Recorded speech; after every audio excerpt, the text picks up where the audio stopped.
Good afternoon. This is the Healing Our Brokenness podcast, where we dissect problems and solutions that exist among broken people living in a broken world.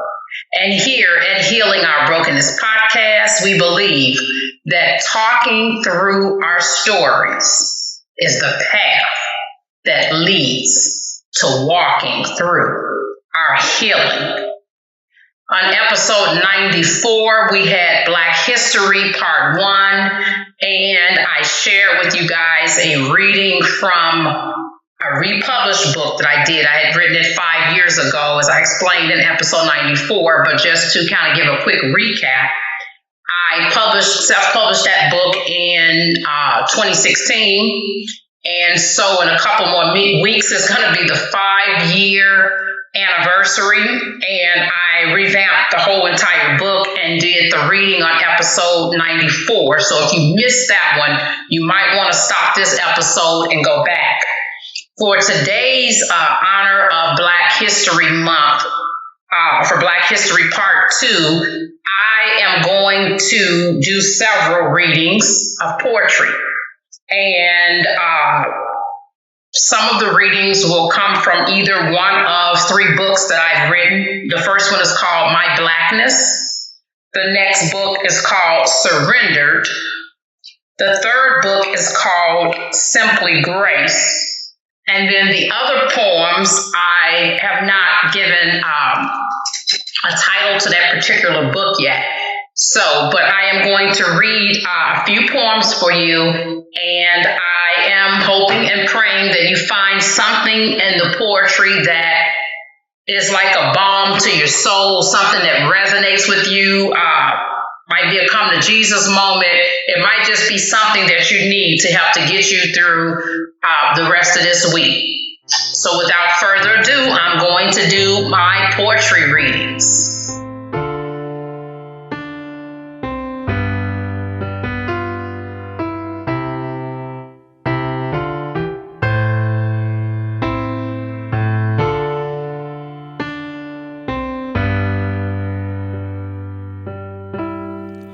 There was a sun. He was devoured by earth. There was a God. They call him the Father. There was a means to make a valley with grace out of this hole that I've dug for me. He made a valley of grace where things would change, and maybe they'd take up the cross high again, the valley of grace.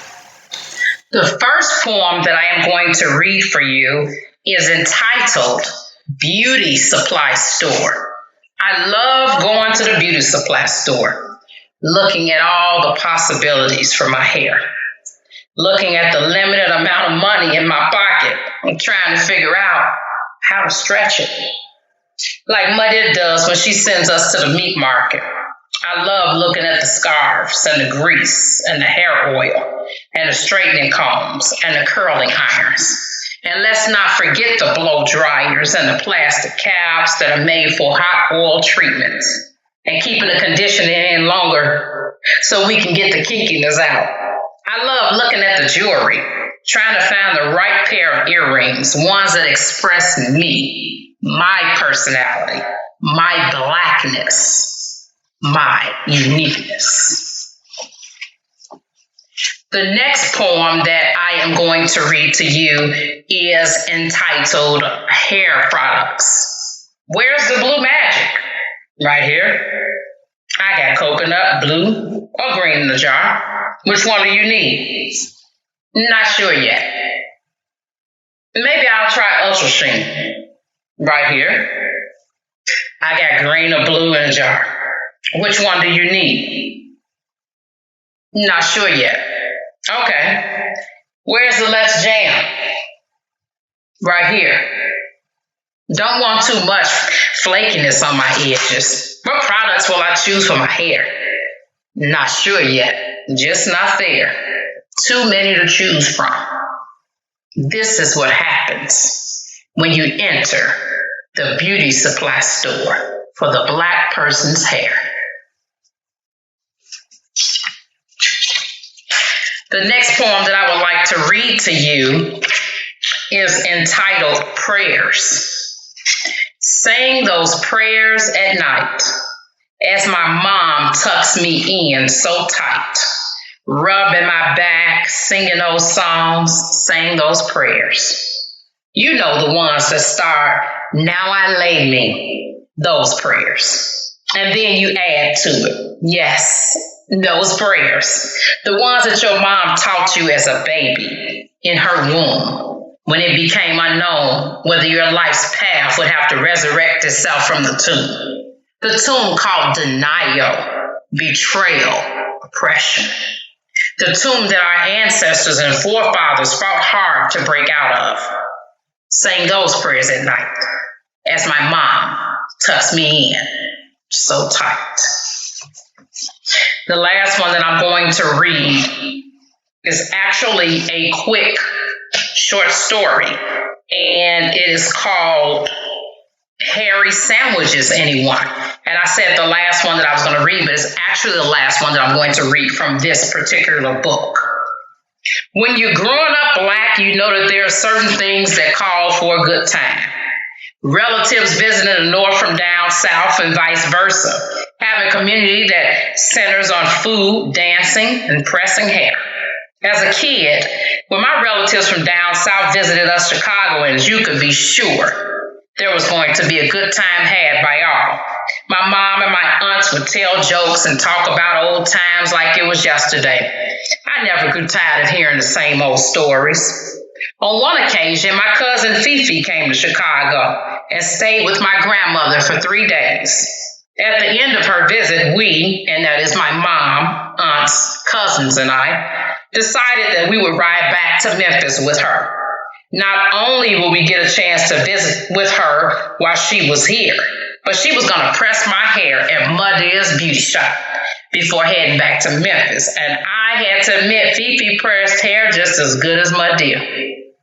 Before leaving Chicago, I got my hair done. It was nice and slick to my head, and I was ready for Memphis. And I'm not quite sure why I had her to go through all this trouble, knowing that my hair was going to draw back as soon as I hit the Memphis sun. After Fifi finished pressing my hair, she decided she would make what the Blacks call the best thing ever: fried bologna and cheese sandwiches with mustard and mayonnaise. One bite out of these sandwiches and you thought you were in heaven. The secret in making these sandwiches was making sure that the bologna was slightly burnt. That way, you knew it would be perfect. After preparing the sandwiches, chips, cookies, and drinks, we all piled into the car and were Memphis bound. After a few hours of traveling, the kids were dying of hunger. One of the adults mentioned something about grabbing a sandwich out of the bag. I grabbed one sandwich, opened the foil, and took a bite. The sandwich tasted so good, but I thought that something did not quite feel right on my tongue. The texture of whatever I was tasting was not that of bologna, bread, or condiments. I tried to ignore it, but my gut told me that something was wrong. I opened my mouth and then pulled out what was partially chewed, only to find a small ball of hair with a string coming out of it. Ew! Do I tell the adults or do I keep it to myself? That was the question of the day. I decided I would not say anything at all. It was just one sandwich. I opened the bag again, partially opening the foil for each of the other sandwiches. They all had small balls of hair in them as well. Cookies, chips, and juice sounded more appetizing. It was a long, hungry ride to Memphis. To this day, I do not remember if I ever told anyone in the car about the sandwiches. or if they found out on their own. However, the moral of this story is never press hair at Muddy's Beauty Shop and prepare food in the same location. It could turn out to be a hairy experience for all. The next book I'm going to read from is entitled Surrendered. He speaks, but where will it be? In a message, in a song, or the birds in a tree? Will it be in the coolness of the wind blowing at night? Will it be in the calmness of the crickets singing in flight? Will it be in the morning when the rabbits talk to squirrels, or the monks tunneling through grass and the robins dancing a twirl? Will it be in the waves that are splashing on the beach, or the smiles of the saints as they're waving hi to me? Will it be in the sun that is setting in the sky, or the swans overhead that are reaching by and by? When he speaks, will I hear him? Same voice as before? Or will it be with great trumpet, all of that and even more? The next poem is entitled Recovery. It's recovery. It requires lots of discovery. What I think, what I feel, what my body tells me is real. I'll be still. Know he's God. Do the work, though it's hard. It's recovery. God is there. In this discovery, I'm aware. And the last poem from this book that I'm going to read is entitled Reunion. They left me for dead, but sold me instead. Endured being in chains as favor surely reigned. Became second in command to the wife wanted my hand. In charge of the prison, no release. Just a decision till the king had his dream. God revealed all the means. God gave all the credit. My life story had an edit. Then my brother showed up in hunger. Couldn't take it any longer. Told all the servants to leave the room.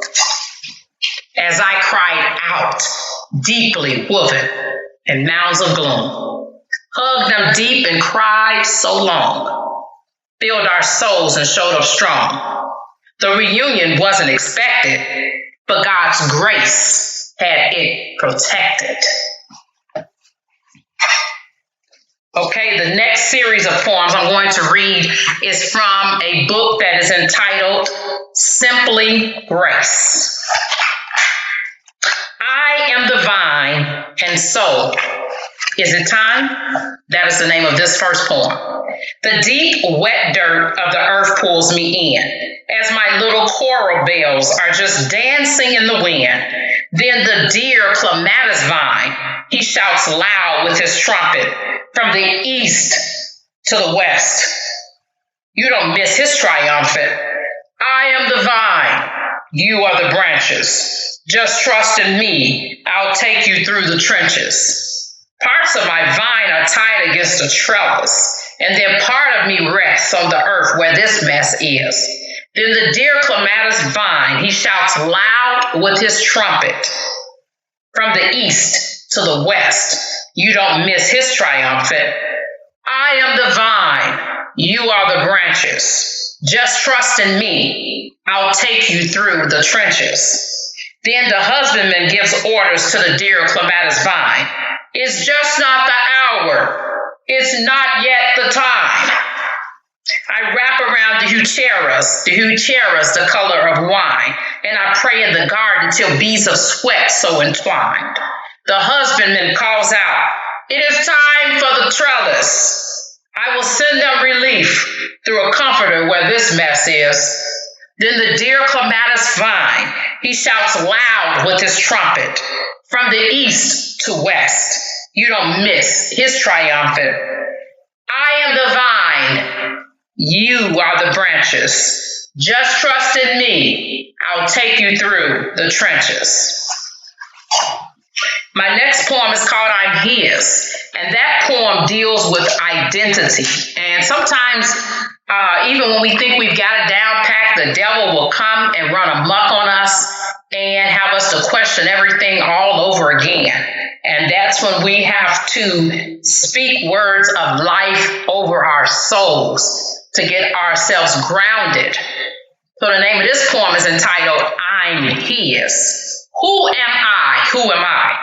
I am a child of the King. Did you see his right hand? My name's printed with a ring. Who am I? Who am I? I am a princess and a daughter, drafted in royal priesthood, in his image and his order. Who am I? Who am I? I am promised that I'm his. He's my maker and my husband.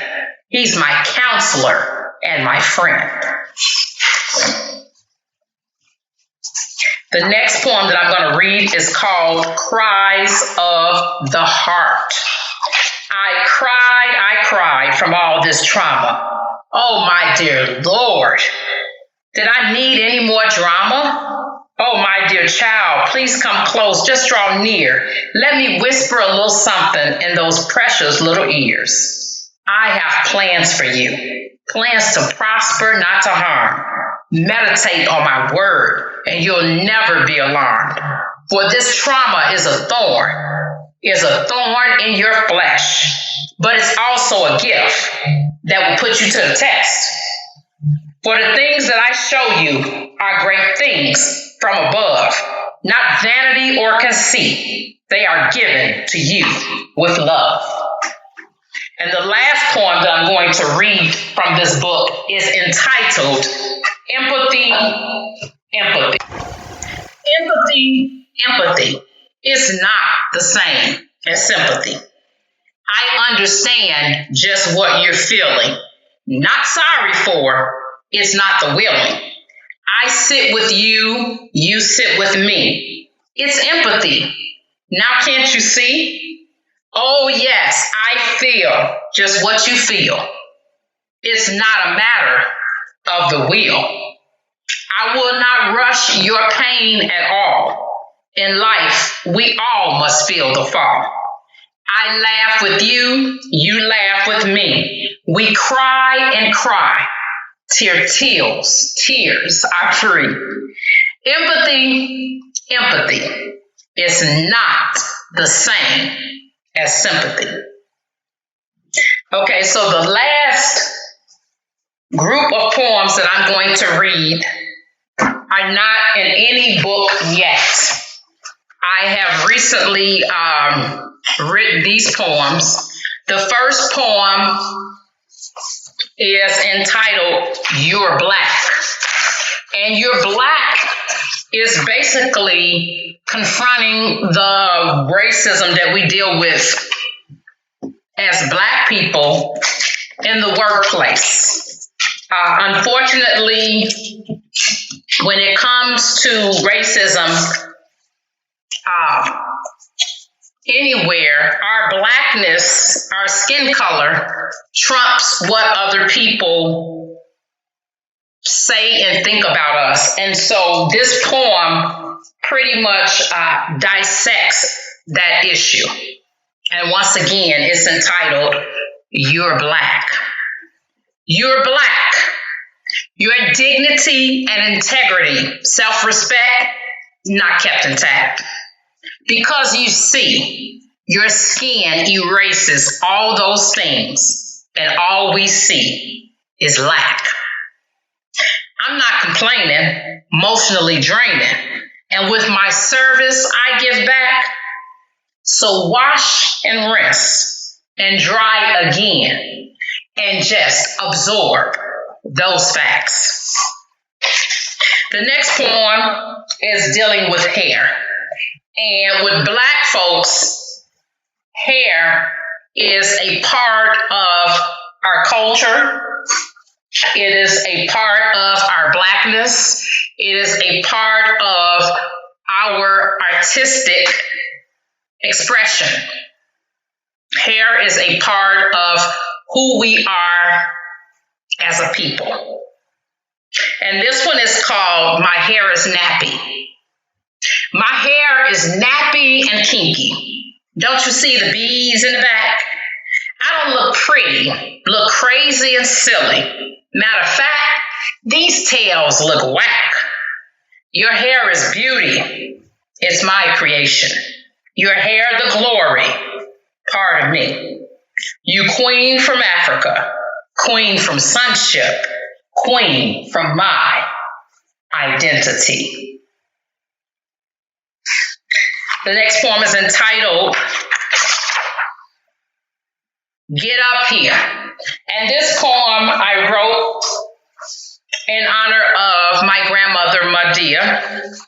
And my cousins and I would play outside all day long, basically till the street lights came on and we had to be upstairs. And we had to be upstairs to get those dishes done. So this poem is about that experience. Get up here. Wash those dishes. We better hurry, for Mud did come down and blast us with those switches. Add the water, then the soap, then pour plenty of that bleach till the smell reaches our lungs, becomes more like a leech. So that was Get Up Here. And the last two poems are dealing with emotions. There's a lot of stigma in the Black community around emotions. A lot of it has come from post-traumatic stress syndrome, post-traumatic slave syndrome. But the stigma is about Black people being strong enough where they can just pray their emotions out. They don't need to go to a therapist, see a psychiatrist, or any of that. But as Blacks, we have to take care of our emotional and mental health as everyone else does, and to get rid of that stigma. And so the first poem I wrote was called Cry. Cry. Just cry. Just let it all out. You see, crying is a luxury from when slavery came about. Hold it in, just suppress. Don't you say a mumbling word to your wife or your kids as we gather them like herds. And the last poem is entitled, Black Folk Don't Do Therapy. Black folk don't do therapy. We pray and we cry. Yep, we cry in private, but in public our tears run dry. Black folk don't do therapy. We're strong as a people. We just slay in the spirit till our prayers hit the steeple. Black folk don't do therapy. We just hope and we pray that our unhealed brokenness will up and leave us someday. Black folk don't do therapy because we think it's a sin. If we bring down from bondage, generations had to win. Black folk must do therapy because then we can negate every game that's been played against the enemy called hate. Black folk must do therapy till we break all devices that's been sown into seeds, then planted with preciseness. Black folk must do therapy so our kids will one day see that our growth, faith, and healing was a bicycle for me. I hope that you've enjoyed part 1 and part 2 of Black history. And that was both parts were my contribution to Black History Month. I want to thank you for being faithful listeners each and every week. And I also want to ask you that if healing our brokenness is making a difference in your life, if you could give a shout out to us on social media, if you could subscribe on Spotify, Stitcher, iTunes, Apple Podcasts, Amazon Music, YouTube, any of those channels. And then I want to give a shout out to Timothy Horton for bringing us our intro and outro music next week. Until next time.